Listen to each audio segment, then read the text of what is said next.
என்ன மேடம், எவ்வளோ ஸ்பெஷலான இடத்துக்கு உங்களை கூட்டிகிட்டு வந்திருக்கேன், இங்கே வந்து ஃபோன் பேசிகிட்டு இருக்கீங்க என்று ஒரு மாதிரி கோணல் சிரிப்புடன் கூறினான் நரேந்திரன். அதை பார்த்து சந்தனாவிற்கு இன்னும் அதிர்ச்சியாக இருந்தது. நீங்கள் நேற்று ஜீவாவை ஆள் வச்சு அடிச்சிங்களா? வெளிரி போன முகத்துடன் அவள் கேட்க, ஹோ, அந்த விஷயமே உங்களுக்கு இப்போ தான் தெரியுமா? அதை கேட்டு நீங்கள் ரொம்ப சந்தோஷப்பட்டிருப்பீங்கன்னு நினச்சேன். பின்னென்ன மேடம், உங்களை அந்த ரெஸ்டாரண்ட்டுக்கு சாப்பிட கூட்டிகிட்டு போகிறதுக்கு நான் எவ்வளோ கஷ்டப்பட்டேன்னு எனக்கு தான் தெரியும். அங்கே வந்து என் பிளானெல்லாம் மொத்தமாக ஸ்பாயில் பண்ணி விட்டா எப்படி என்னால் பார்த்துட்டு இருக்க முடியும்? அதனால தான் பசங்க கூட்டிகிட்டு போய் 2 தட்டு தட்டி விட்டேன். அவன் அலட்சியமாக பேச சந்தனாவின் முகம் பேய் அறைந்தது போல மாறியது. ஏன் இப்படி பண்ணீங்க நரேந்திரன்? நீங்கள் அடித்ததில் அவர் கோமாவுக்கு போயிட்டாரு என்று சந்தனா கவலையுடன் கேட்க, அப்போ அந்த நாய் இன்னும் சாகலையா என்ற நரேந்திரனின் கொடூரமான பதிலில் சந்தனாவிற்கு இதயமே நின்று விடுவது போல இருந்தது. நீங்கள் என்ன பேசுகிறீங்க? ஒரு உயிர் உங்களுக்கு அவ்வளோ சாதாரணமாக போச்சா? நீங்கள் சரியில்லைன்னு ஜீவா சொன்னது கரெக்டு தான். நான் தான் தெரியாமல் அவங்க கூட வந்துட்டேன்னு நினைக்கிறேன் சொன்ன சந்தனா நடப்பதை நிறுத்தி வந்த வழியே திரும்பிச் செல்ல முயற்சித்தாள். சாரி டார்லிங், இது ஒன் வே. இங்கே வர மட்டும்தான் முடியும். திரும்ப போகணும்னா அதுக்கு நான் மனசு வைக்கணும் சொன்ன நரேந்திரன் தன்னுடைய மூக்கை கர்ச்சீஃப் வைத்து மூடிக்கொண்டு அவளுடைய முகத்தில் ஒரு ஸ்ப்ரேயை அடித்தான். திரும்பவும் சந்தனாவிற்கு விழிப்பு வந்தபோது அவள் ஒரு ஹோட்டல் ரூமில் இருந்தாள். மெதுவாக கண் விழித்து பார்த்தவள் அவள் படுத்திருந்த பெட்டுக்கு பக்கத்தில் கிடந்த சோஃபாவில் 2 பேர் உட்கார்ந்திருப்பதை பார்த்தாள். அதில் ஒன்று நரேந்திரன், இன்னொன்று யார் என்று அவளுக்கு அடையாளம் தெரியவில்லை. நீ கேட்ட மாதிரியே நான் இவளை உனக்காக கொண்டு வந்துட்டேன். இப்போவாவது எனக்கு அந்த பவர்ஃபுல்லான டேப்லெட்டை தா என்று நரேந்திரன் அந்த புதியவனிடம் கை நீட்டி கொண்டிருக்க சந்தனாவிற்கு எதுவுமே புரியவில்லை. உடனடியாக கண்களை திறக்காமல் மனதை ஒருமுகப்படுத்தி நேற்று இரவிலிருந்து நடந்தது எல்லாவற்றையும் நினைவுக்கு கொண்டு வந்தாள். ஜீவாவிடமும் திவ்யாவிடமும் சண்டை போட்டுக்கொண்டு வெளியே வந்த சந்தனா அடுத்த நாள் எப்போதும் போல டிவி ஸ்டேஷனுக்கு சென்று விட்டாள். அவள் வேலை முடிந்து வெளியே வரும்போது அவளுக்காக காத்திருந்த நரேந்திரன் அவளை பார்த்ததும் முகத்தை பரிதாபமாக வைத்து கொண்டான். என்ன நரேந்திரன், இந்த நேரத்தில் இங்கே வந்து வெயிட் பண்ணிட்டு இருக்கீங்க? சந்தனா ஆச்சரியத்துடன் கேட்க, இல்லை மேடம், நேற்று நடந்தது மனசுக்கு ரொம்ப கஷ்டமாக இருந்துச்சு. நான் உங்களை எவ்வளோ ஆசையாக அந்த ரெஸ்டாரண்ட்டுக்கு கூட்டிகிட்டு போனேன்னு தெரியுமா? அது நடக்காதனால நைட்டு என்னால் தூங்க கூட முடியல. அதான் இன்றைக்கி உங்களை வேற ஒரு ரெஸ்டாரண்ட்டுக்கு கூட்டிகிட்டு போகலான்னு வந்தேன். ப்ளீஸ் என் கூட வருவீங்களா என்று கெஞ்சுவது போல கேட்டவன் அவளுடைய முகத்தையே பார்த்து கொண்டு நின்றான். நேற்று ஜீவாதான் தேவையில்லாமல் பிரச்சனை செய்ததாக நினைத்த சந்தனாவும் நரேந்திரனுக்காக பரிதாபப்பட்டு அவனுடன் வர ஒத்துக்கொண்டாள். அவளை நேராக இந்த ஹோட்டலுக்கு அழைத்து வந்தவன் இதன் டாப் ஃப்ளோரான மொட்டை மாடியில் ஒரு பெரிய ரெஸ்டாரண்ட் இருப்பதாக கூறினான். அது ஏற்கனவே சந்தனாவுக்கும் தெரியும் என்பதால் அவனை சந்தேகப்பட தோன்றாமல் கூட வந்தாள். அந்த ரெஸ்டாரண்ட் செல்வதற்கான வராண்டாவில் நடக்கத் தொடங்கிய போதுதான் ஹரீஷ் ஃபோன் செய்தான். அதன் பிறகு நடந்ததெல்லாம் ஒவ்வொன்றாக மனதில் ஓட சந்தனாவுடைய கண்களின் ஓரத்தில் கண்ணீர் வழிந்தது. அவளால் தன்னை கட்டுப்படுத்தி கொள்ளவே முடியவில்லை.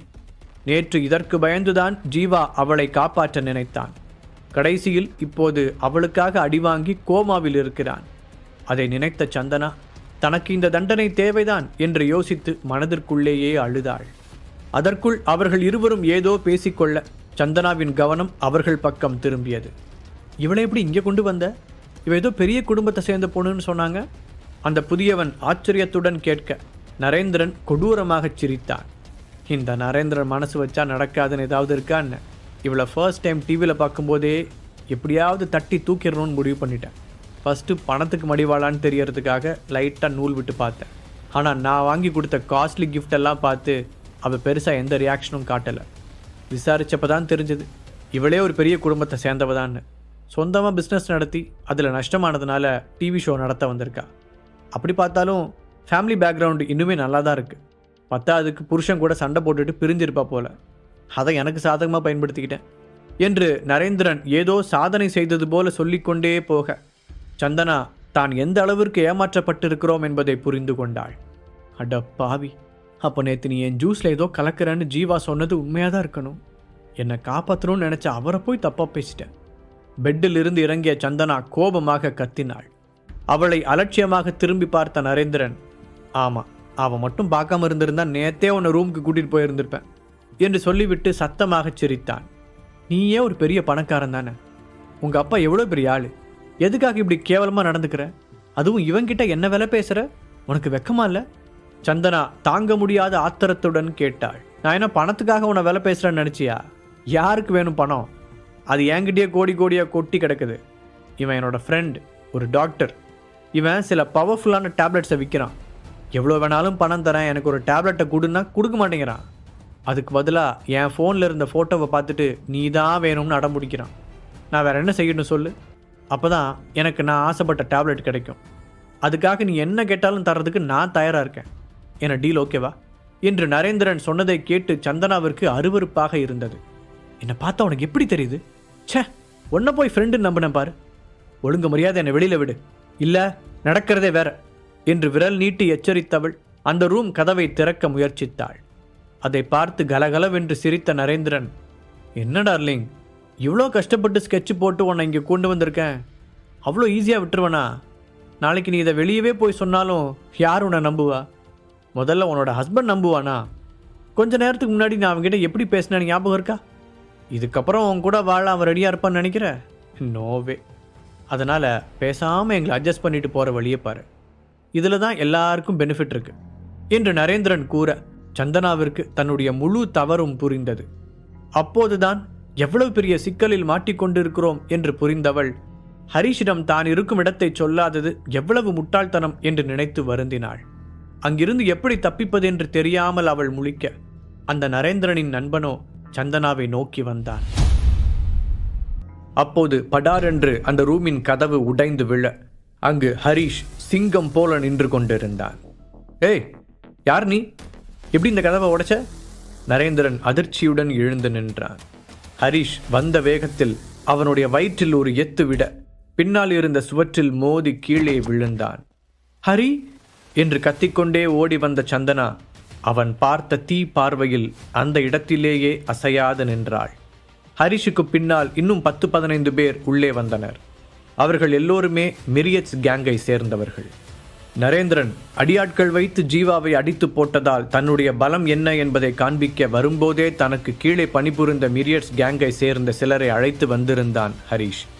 உள்ளே வந்தவுடன் நரேந்திரனின் நண்பனான அந்த டாக்டரை பிடித்து அடித்தவர்கள் அங்கிருந்த சேரில் அவனை கட்டி வைத்தனர். மறுபக்கம் ஹரிஷ் அந்த நரேந்திரனை போட்டு வெளுத்த வேகத்தை பார்த்து அவர்களே ஒரு நிமிடம் மிரண்டு விட்டார்கள். வெளியில் பார்ப்பதற்கு அமைதியாக இருக்கும் ஹரிஷுக்குள் இப்படி ஒரு மிருகத்தனம் இருக்கும் என்று அவர்கள் எதிர்பார்க்கவில்லை. ஹரிஷ் இன்னும் கொஞ்ச நேரம் அடித்திருந்தால் நிச்சயம் அவன் செத்திருப்பான். அதற்குள் அவர்களில் சிலர் ஹரிஷை பிடித்து ஆஸ்வாசப்படுத்தி அமர வைத்தார்கள். அப்போதும் ஆத்திரம் தாழாமல் நரேந்திரனை ஓங்கி அறைந்த ஹரிஷ், என்ன தைரியம் இருந்தா என் நண்பன் மேல கை வச்சிருப்ப என்று அவனுடைய கையை மிதித்தான். நரேந்திரன் வலி தாங்க முடியாமல் கதற, இப்படிதானே என் ஜீவாவுக்கும் வலிச்சிருக்கும் கூறியபடி ஷூ காலால் இன்னும் நன்றாக அழுத்தினான். நீ ஏதோ பெரிய இவன்னு சொன்னாங்க, நீ யார் அவனை இருந்திருப்போ, ஆனால் நான் யாருன்னு உனக்கு முழுசா தெரியாது. ஒழுங்கா நீ உங்கள் அப்பா எல்லாரும் வந்து என் நண்பன்கிட்டையும் அவனோட குடும்பத்துக்கிட்டையும் மன்னிப்பு கேட்கணும். அவங்களா பார்த்து உன்னை மன்னிச்சு விட்டாங்கன்னா நீ தப்பிச்ச. அப்புறம் மறக்காமல் அந்த கடவுள்கிட்ட வேண்டிக்கோ. ஏன்னா என்னோட ஜீவாவுக்கு பழையபடி சரியான மட்டும்தான் நீ உயிரோடு இருக்க முடியும் என்று சொன்ன ஹரிஷின் முகத்தில் கொலை வெறி அப்பட்டமாக தெரிந்தது. நிச்சயம் அவன் சொன்னதை செய்வான் என்று அந்த அறையில் இருந்தவர்கள் உணர்ந்தனர். நான் யாருன்னு தெரியாமல் இப்படி பண்ணிக்கிட்டு இருக்க. நரேந்திரன் அடிபட்ட வலியுடன் முனங்க. அவ்வளோதானே, தெரிஞ்சுக்கிட்டா போகுது. முதல்ல உன்னோட அப்பாவுக்கு ஃபோன் போடு என்றான் ஹரிஷ். நரேந்திரன் எழுந்திருக்க கூட முடியாமல் கிடக்க அவனுடைய ஃபோனை எடுத்து நரேந்திரனின் முகத்தில் நேராக காட்டி அன்லாக் செய்த ஹரிஷ் அவனுடைய அப்பாவின் நம்பரை தேடி எடுத்தான். அந்த பக்கம் அவர் ஃபோனை எடுத்தவுடன், இப்படி தான் ஒரு உருப்படாத பையனை பெற்று ஊர்மையை விடுவீங்களா என்று ஹரிஷ் கோபமாக கேட்க, ஹலோ, யார் நீங்க? எதுக்காக என் பையனோட ஃபோன்ல இருந்து பேசுறீங்க? அவ எங்க? நரேந்திரனின் அப்பா அந்த பக்கம் பதறினார். அதை கேட்டு சத்தமாக சிரித்த ஹரிஷ், உங்க பையனுக்கு சாதாரண பொண்ணெல்லாம் பிடிக்காதான், அடுத்தவனோட பொண்டாட்டி தான் வேணுமா. அவன் என்னெல்லாம் கேப் மாரித்தனம் பண்ணுறான்னு இத்தனை நாளாக உங்களுக்கு தெரியாமலா இருந்திருக்கும். நீங்கள் தானே ஒவ்வொரு தடவையும் அவனை ஜெயிலுக்கு போகாமல் காப்பாற்றிருப்பீங்க. ஆனால் இந்த தடவை அது நடக்காது. ஏன்னா அவன் அடித்தது என்னோட நண்பனை, தொட நினைச்சது இந்த ஹரிஷோட பொண்டாட்டிய என்று சொல்லிக்கொண்டே கையில் இருந்த கட்டையால் நரேந்திரனின் காலை அடித்து உடைத்தான். அப்பா, எப்படியாச்சும் என்னை காப்பாத்துங்கப்பா. நரேந்திரனின் வலி தாங்க முடியாமல் கதறும் சத்தம் ஃபோன் ஸ்பீக்கர் வழியாக அவனுடைய தந்தைக்கு கேட்க அந்த பக்கம் அவர் பயந்து போனார். பாருங்க சார், நீங்க யாரா இருந்தாலும் சரி, எவ்வளவு பணம் கேட்டாலும் நான் கொடுக்குறேன், தயவு செஞ்சு என் பையனை மட்டும் விட்டுருங்க என்று அவர் கெஞ்ச. யாருக்கு வேணும் உன் பணம்? அது இருக்கிறதுனால தானே உன் பையன் இந்த ஆட்டம் ஆடுறான் என்றான் ஹரீஷ். இப்போ உங்களுக்கு என்னதான் வேணும்? என் பையனுக்கு மட்டும் ஏதாவது ஆச்சுன்னா அப்புறம் நீங்க சந்திக்க போற பின்விளைவுகள் ரொம்ப மோசமா இருக்கும். கெஞ்சுவதை கைவிட்டு விட்டு நரேந்திரனின் அப்பா மிரட்ட, இந்த உருட்டல் மிரட்டலுக்கெல்லாம் பயப்படுற ஆளுன்னு நினச்சியான்னு? நாளை காலையில் உங்கள் பையன் கூவத்தில் கிடக்கிறான்னு நியூஸில் வரும், வந்து அள்ளிட்டு போங்க. அதுக்கப்புறமா அவன் உயிரோடு இருந்தால் இனிமேலாவது இந்த மாதிரி வேலைக்கெல்லாம் போகாமல் பார்த்துக்கோங்க, அதான் எல்லாருக்கும் நல்லது சொன்ன ஹரீஷ் ஃபோனை கட் செய்து தூக்கி எறிந்தான். அதன் பிறகு மிரியட்ஸ் ஆட்களை திரும்பி பார்த்தவன், காரில் போகும்போது இவனுங்களை தூக்கி ஏதாவது ஒரு ரோட்டோரத்தில் போட்டுருங்க என்று உத்தரவிட்டான். ஹரீஷ் சொன்னது போலவே அவர்கள் அந்த டாக்டரையும் நரேந்திரனையும் தூக்கி கொண்டு போக சந்தனா தன் கண்முன் நடப்பதை நம்ப முடியாமல் நின்றாள். தான் அட்ரஸ் சொல்லாமலேயே ஹரீஷ் சரியான நேரத்தில் எப்படி அங்கு வந்தான் என்று அவளுக்கு சுத்தமாக ஐடியாவே இல்லை. ஆனால் அவளுக்கு தெரியாத விஷயம், தன்னை காரணமாக வைத்து சந்தனாவிற்கு ஆபத்து வரலாம் என்று யோசித்த ஹரீஷ் அவளுடைய ஃபோனில் ஜிபிஎஸ் டிராக்கரை செட் செய்து வைத்திருந்தான். அதோடு சந்தனாவிடமிருந்து ஃபோனை பிடுங்கிய நரேந்திரன் அவசரத்தில் ஃபோனை சரியாக கட் செய்யாமல் விட்டிருந்தான். அதனால் அவர்கள் பேசிய எல்லாவற்றையும் ஹரீஷ் கேட்டுக்கொண்டுதான் இருந்தான். எல்லோரும் சென்ற பிறகு சந்தனாவை ஆழமாக ஒரு பார்வை பார்த்த ஹரீஷ் எதுவுமே பேசாமல் அங்கிருந்து கிளம்பிச் சென்றான். அவன் பார்வையில் தெரிந்த அர்த்தத்தில் சில நிமிடங்கள் பிரம்மை பிடித்தது போல நின்ற சந்தனா அவன் ரூமை விட்டு வெளியேறியதை அறிந்த பிறகுதான் சுயநினைவுக்கே வந்தாள். அதன் பிறகு அவள் வேகமாக வெளியே ஓடிவர ஹரீஷோ அதற்குள் கார் பார்க்கிங்க்கு போயிருந்தான். காரை ஸ்டார்ட் செய்த ஹரீஷ் குறுக்கே கை நீட்டியபடி ஓடி வந்த சந்தனாவை பார்த்து சடன் பிரேக் போட்டு நிறுத்தினான். எங்கே அவன் விட்டுவிட்டு போய் விடுவானோ என்ற பயத்தில் அவசரமாக கார் கதவை திறந்து உள்ளே ஏறி உட்கார்ந்தாள் சந்தனா. டிரைவிங் சீட்டில் இருந்த ஹரீஷோ அவள் ஒருத்தி அங்கு இருப்பதையே உணராதவன் போல இறுகிய முகத்துடன் காரை ஓட்டத் தொடங்க சந்தனாவிற்கு அவனிடம் எப்படி பேச்சை ஆரம்பிப்பதென்றே புரியவில்லை. முதன் முறையாக ஹரீஷின் கோப முகம் அந்த அளவிற்கு அவளை அச்சுறுத்தியது. ஒரு வழியாக தயக்கத்தை விட்டுவிட்டு ஹரி என்று அவள் அழைக்க அவனோ காதிலேயே விழாதது போல காரை ஓட்டிக்கொண்டிருந்தான். ஹரி, நீ இனிமே என் கூட பேச மாட்டியா? நான் பண்ணது தப்பு தான், ஆனால் அதை நான் வேணும்னு செய்யலை. உன் மேலே இருந்த கோபத்தில் தெரியாமல் அப்படி பண்ணிட்டேன் என்று கெஞ்சும் குரலில் சந்தனா பேச சடனாக ரோட்டின் ஓரத்தில் காரை ஒதுக்கி நிறுத்தினான் ஹரீஷ். அப்படியே அவளை பார்த்து திரும்பி உட்கார்ந்தவன், சரி, அப்படி நீ கோவப்படுற அளவுக்கு நான் என்ன செஞ்சிட்டேன்னு சொல்லு. அந்த லேடி டாக்டரோட ஃப்ரெண்ட்லியாக பழகினதா? அதை பற்றி தான் நம்ம ஏற்கனவே பேசி முடிச்சிட்டோமே. அதுக்கப்புறமும் நீ எதுக்காக என் மேலே கோபமாக இருக்கேன்னு கூட எனக்கு தெரியல. முதல்ல நீ அதுக்கான காரணத்தை சொன்னால் நல்லாயிருக்கும். ஹரீஷ் கோபத்தை கண்ட்ரோல் செய்த குரலில் கேட்டான். இல்லை, நீ என்கிட்ட நிறைய விஷயங்களை மறைக்கிறேன்னு தோணுச்சு.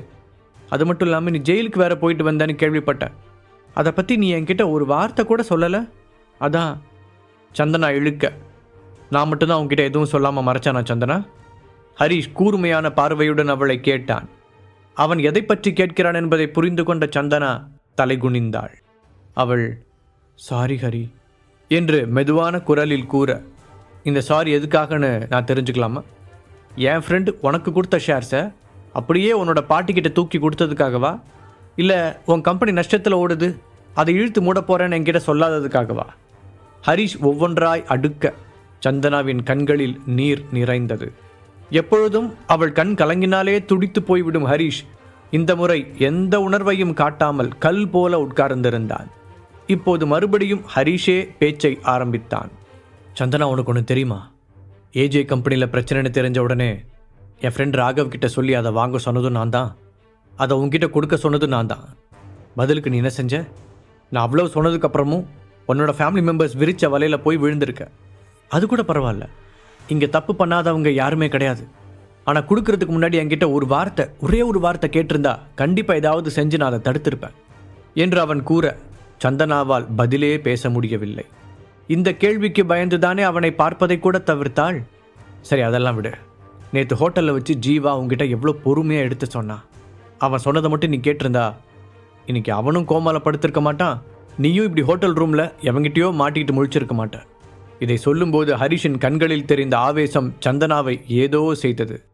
சந்தனா கண்களில் நீர் வழிய அசையாது அமர்ந்திருக்க ஹரிஷுக்கு அதை பார்த்து கூட இரக்கம் வரவில்லை. நீ பிஸ்னஸ் உமன் தானே? ஒருத்தவங்கிட்ட எந்த நோக்கத்தில் பழகிறான்னு கூட உன்னால் புரிஞ்சிக்க முடியாது?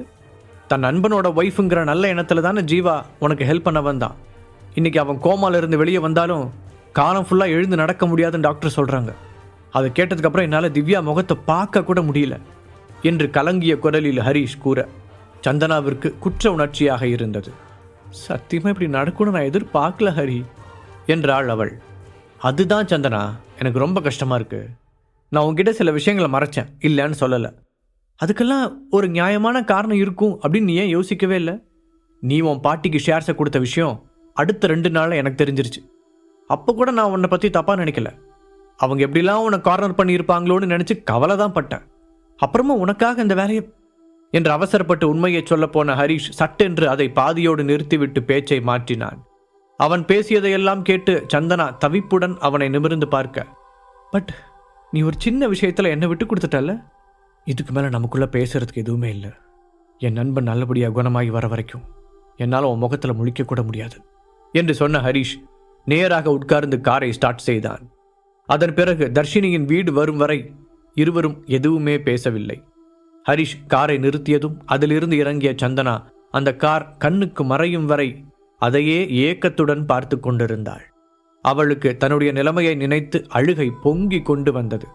சந்தனாவை இறக்கிவிட்டு நேராக தன்னுடைய லேபிற்கு சென்ற ஹரிஷ் ஜீவாவிற்கான மருந்தை கண்டுபிடிப்பதில் தீவிரமாக இறங்கினான்.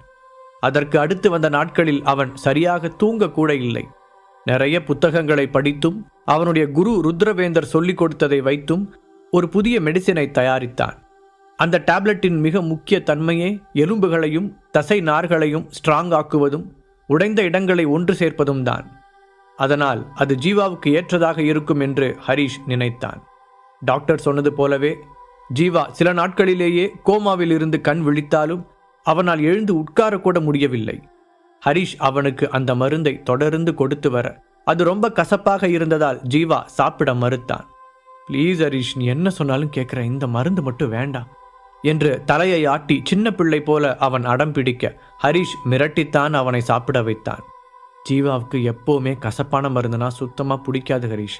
ஒரு சின்ன காய்ச்சல் வந்தால் கூட என்னை படுத்தி எடுத்துருவான். ஆனால் இன்னைக்கு என்று அதை பார்த்து திவ்யா கலங்கி அழ அவளையும் ஹரிஷ் தான் சமாதானப்படுத்தினான்.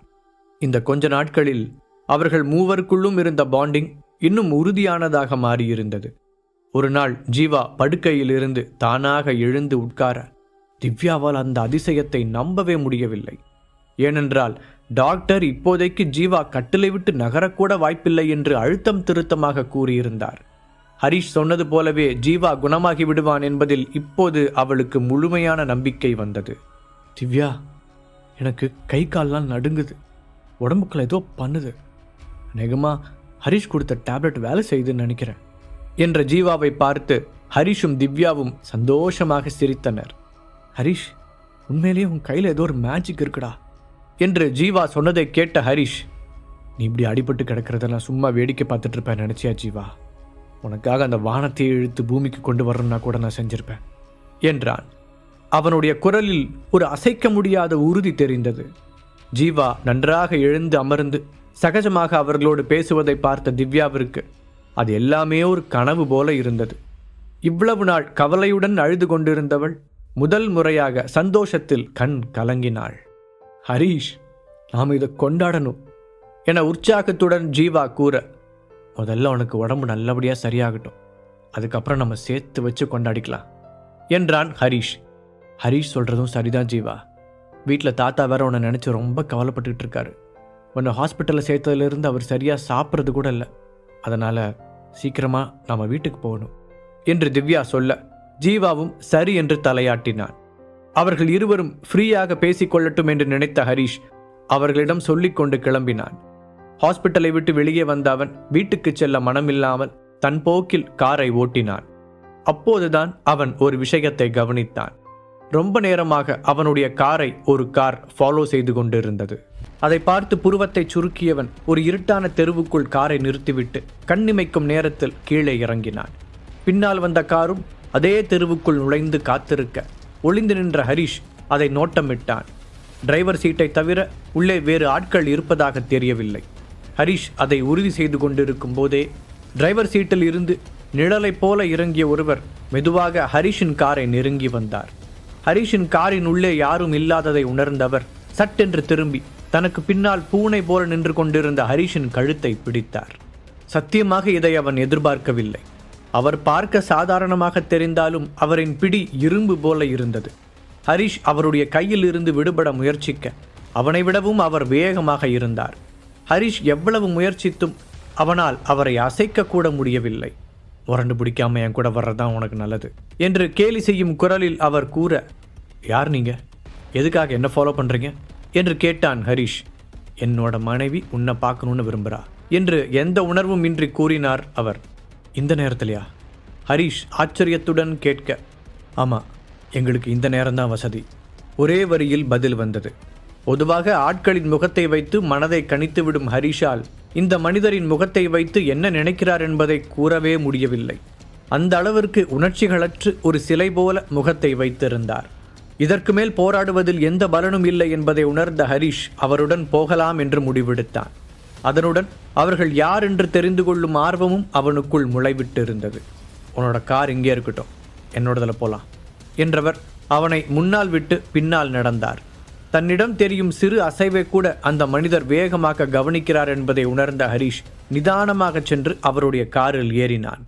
என்னை மன்னிச்சுக்கோ, இப்போதைக்கு எங்கள் இடம் உனக்கு தெரியக்கூடாது என்று கூறியவர் கண்ணிமைக்கும் நேரத்தில் ஹரிஷின் கழுத்தில் நகத்திற்குள் வைத்திருந்த சிறிய ஊசி போன்ற ஒன்றை குத்தினார். அடுத்த 3வது நொடி ஹரிஷ் மயக்கத்தில் ஆழ்ந்திருந்தான். ஹரிஷ் கண் விழித்த போது ஒரு அறையில் படுத்திருந்தான். சுற்றும் முற்றும் பார்த்தவனால் தான் எங்கே இருக்கிறோம் என்று கண்டுபிடிக்க முடியவில்லை. ஜன்னல் வழியே எட்டி பார்த்தவன், கண்ணு கெட்டின தூரம் வரைக்கும் காடுதான் இருக்கு, ஒருவேளை போன தடவை மாதிரியே சித்தர்கள் இருக்கிற இடத்துக்கு வந்துட்டோமா என்று யோசித்தவனுக்கு அப்போதுதான் சித்தர்களின் இடத்திற்கும் இதற்கும் உள்ள வேறுபாடு புரிந்தது. அந்த சித்தர்களின் இடம் கற்களை கொண்டு உருவாக்கப்பட்டது. ஆனால் இந்த இடமோ லேட்டஸ்ட் முறைப்படி கட்டப்பட்டிருந்தது. இன்னொன்று, அவன் கடத்தப்பட்ட நேரத்திலிருந்து அதிகபட்சம் 2 மணி நேரம் மட்டுமே கடந்திருந்தது. அப்படின்னா இது நம்ம சிட்டியை ஒட்டுன ஏதோ ஒரு இடம்தான் என்று தனக்குள் முடிவெடுத்தான் ஹரிஷ். அவன் நினைத்தது சரிதான். அது ஒரு பிரைவேட் ப்ராப்பர்ட்டி. அவ்வளவு சீக்கிரம் அத்துமீறி யாரும் நுழைந்துவிட முடியாதபடி கவனமாக பாதுகாக்கப்பட்டது. அப்படியே நுழைந்தாலும் அவர்களால் அவ்வளவு சீக்கிரம் இந்த பில்டிங்கை கண்டுபிடிக்க முடியாது. ஹரிஷ் அது எந்த இடமாக இருக்கும் என்று யோசித்துக் கொண்டிருந்த போது ஹரிஷை அடித்த அந்த மனிதர் உள்ளே நுழைந்தார். நாக் அவுட் ஷாட் போட்டு இவ்வளோ சீக்கிரம் கண்டு முழிச்சால இப்பதான் நான் பார்க்குறேன் என்று கூறியவரை திரும்பி பார்த்தான் ஹரிஷ். முகத்தை வழக்கம் போல உணர்ச்சிகளின்றி வைத்திருந்தாலும் அவருடைய குரலில் ஆச்சரியம் தெரிந்தது. ஹெர்பல் மெடிசனில் நாக் அவுட் ஷாட் என்றால் என்ன என்பது ஹரிஷுக்கு ஏற்கனவே தெரியும். அது விஷத்தன்மை இல்லாத ஒரு மயக்க மருந்து. 10 வினாடிகளில் ஒரு ஆளை மயக்கமடைய செய்துவிடும். நீ கண்ணு முழிச்சதுனால இப்போ என்னோட ஒய்ஃபை பார்க்க வரணும் என்று சொல்லிவிட்டு அவர் முன்னால் நடக்க ஹரிஷ் எதுவும் பேசாமல் அவரை பின்தொடர்ந்தான். இப்போவாவது நீங்கள் யார், எதுக்காக என்னை கூட்டிகிட்டு வந்தீங்கன்னு தெரிஞ்சுக்கலாமா? ஹரிஷ் சஸ்பென்ஸ் தாங்க முடியாமல் கேட்டான். அதை கூடிய சீக்கிரம் நீயே தெரிஞ்சுக்குவ என்று அந்த நீண்ட வராண்டாவில் நடந்து கொண்டே அவர் கூறினார். அவனை அடைத்து வைத்திருந்த பில்டிங்கில் இருந்து வெளியே வந்த ஹரிஷ் திகைத்து போனான். வெளியே இன்னும் சில பில்டிங்குகள் தனித்தனியாக இருக்க அவற்றிற்கு செல்லும் பாதைகளின் இரு பக்கத்திலும் எல்லா வகையான மூலிகைகளும் பூக்களும் வளர்க்கப்பட்டிருந்தது. முழு கதையையும் கேட்டு மகிழ பாக்கெட் FM ஆப்பை டவுன்லோட் செய்யுங்கள். லிங்க் டிஸ்கிரிப்ஷனில் கொடுக்கப்பட்டுள்ளது.